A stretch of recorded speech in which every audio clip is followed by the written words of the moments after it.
안녕하십니까. 인문학 시간입니다. 오늘 이 시간에는 제4차 산업혁명이란 무엇인가에 대해서 살펴보겠습니다. 제4차 산업혁명, 4IR이라고 하죠. 이 정보통신기술, 즉 ICT의 융합으로 이루어지는 차세대 산업혁명을 말합니다. 18세기 초기 산업혁명 이후 네 번째로 중요한 산업시대입니다. 이 혁명의 핵심은 빅데이터 분석, 인공지능, 로봇공학, 사물인터넷, 무인운송수단, 3차원 인쇄 나노기술과 같은 7대 분야에서 새로운 기술 혁신을 말합니다. 제4차 산업혁명은 클라우스 슈바프가 의장으로 있는 2016년 세계 경제 포럼에서 주창된 용어입니다. 제3차 산업혁명을 저술한 제러미 리프킨은 현재 제4차 산업혁명이 진행되고 있다 이렇게 얘기를 했습니다. 제4차 산업혁명은 물리적, 생물학적, 디지털적 세계를 빅데이터에 입각해서 통합시키고 경제 및 산업 등 모든 분야에 영향을 미치는 아주 다양한 신기술로 설명할 수 있습니다.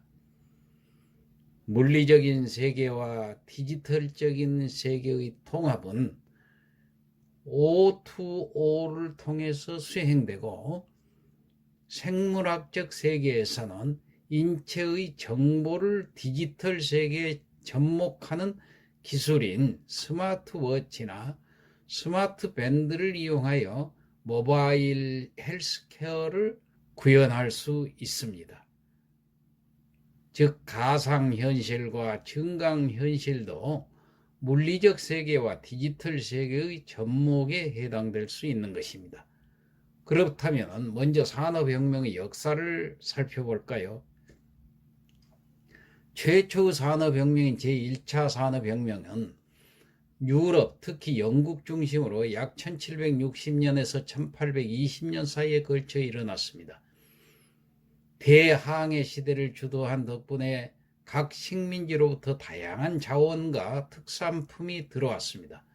특히 면화를 중심으로 의복에 대한 수요가 급격히 늘어났으며 이를 대응하기 위해서 방적기, 방직기 같은 기계가 고안되었으며 전기기관과 결부되며 간의 수공업 시대를 저물게 하고 공장 시대를 열어서 농경사회와 농촌사회에서 산업과 도시로 급격히 전환하였던 것입니다.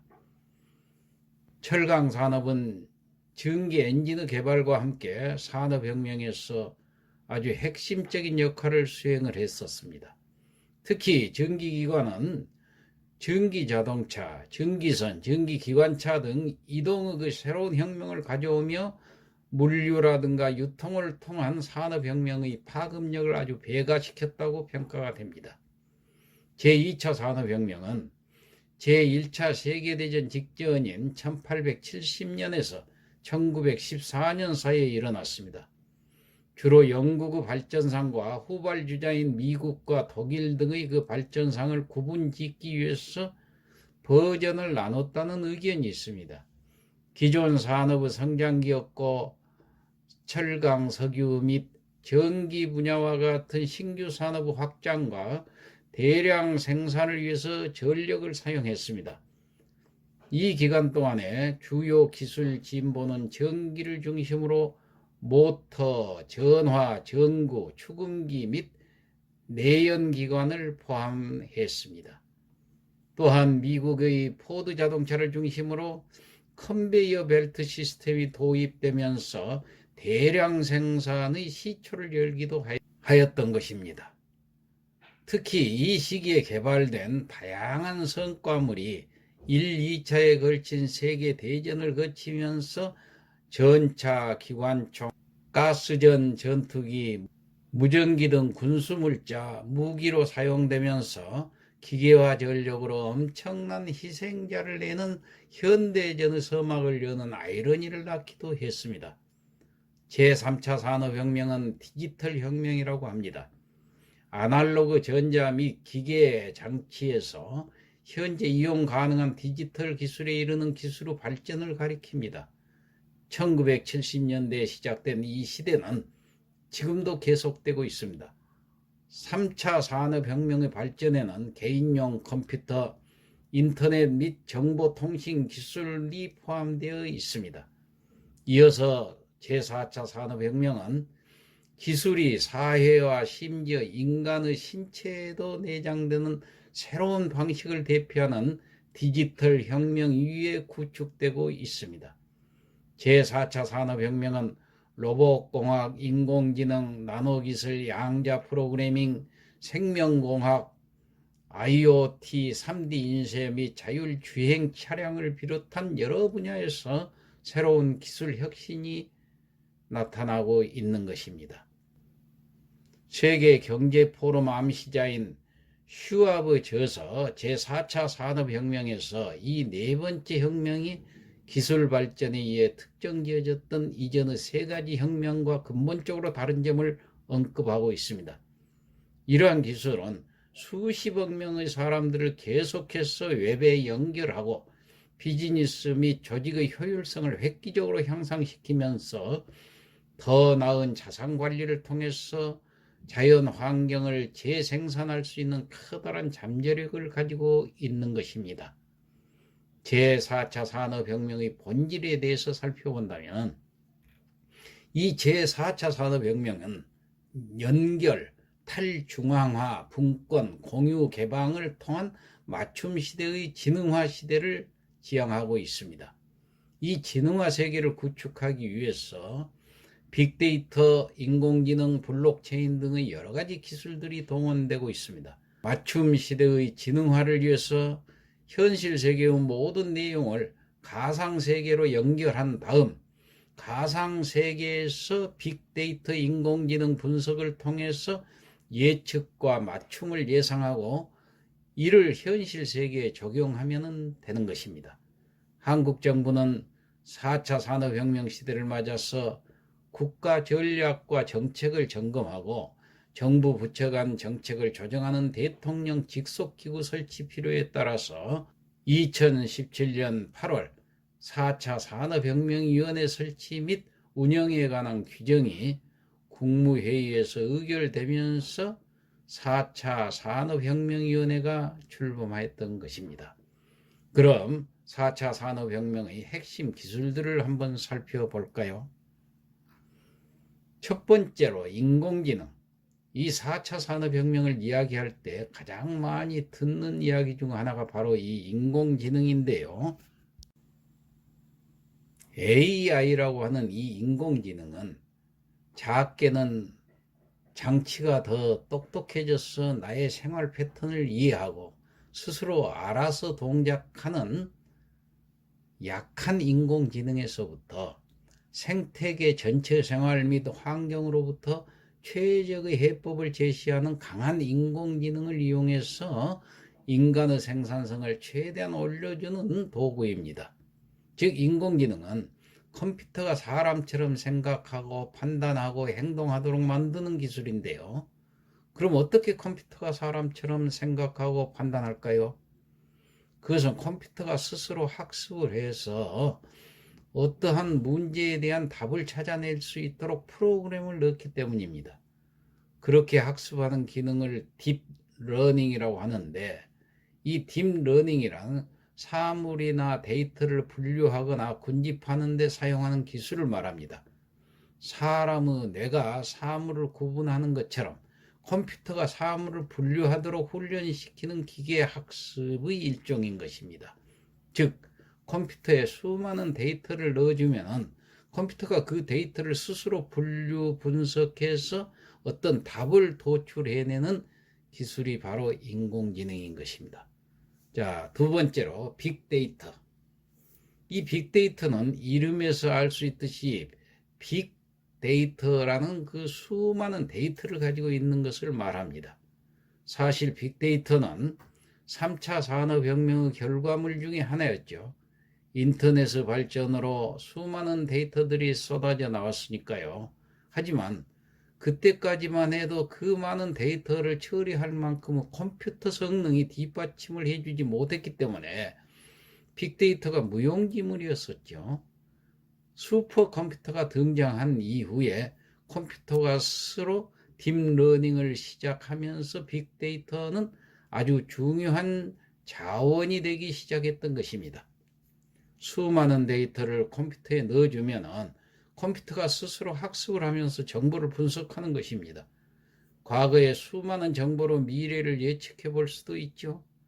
예를 들어서 쿠팡에서 물건을 시킨 나의 구매 기록을 토대로 내가 좋아할 만한 물건이나 구매할 가능성이 높은 물건들을 추천하는 것이라고 생각하면 됩니다. 사실 많은 기업들이 이 빅데이터를 마케팅에 활용을 하고 있는데 아마존 같은 경우도 고객의 그 구매 기록을 분석을 해가지고 고객이 좋아할 만한 책들을 추천해주고 또 할인 쿠폰도 지급하고 있는 것입니다. 자, 세 번째, 사물 인터넷. 이 사물 인터넷은 영어로 IoT, 즉 인터넷 오브 띵스인데요.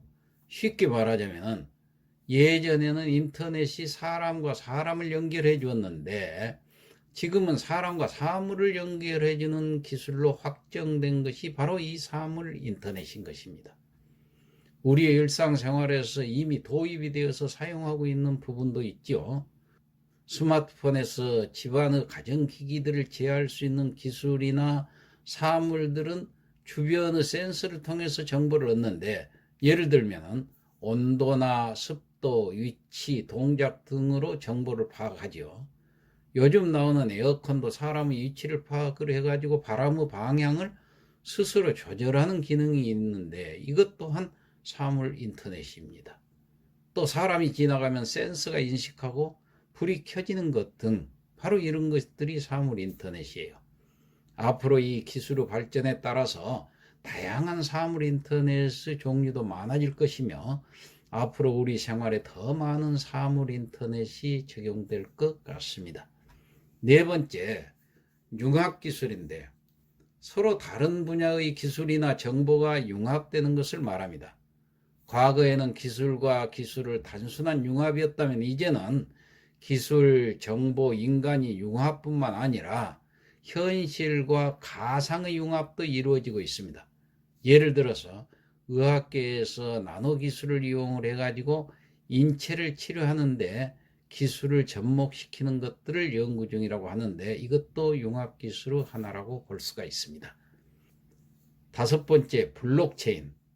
블록체인은 관리 대상 데이터를 블록이라고 하는 소규모 데이터들이 P2P 방식을 기반으로 생성된 그 체인 형태의 연결고리를 말합니다.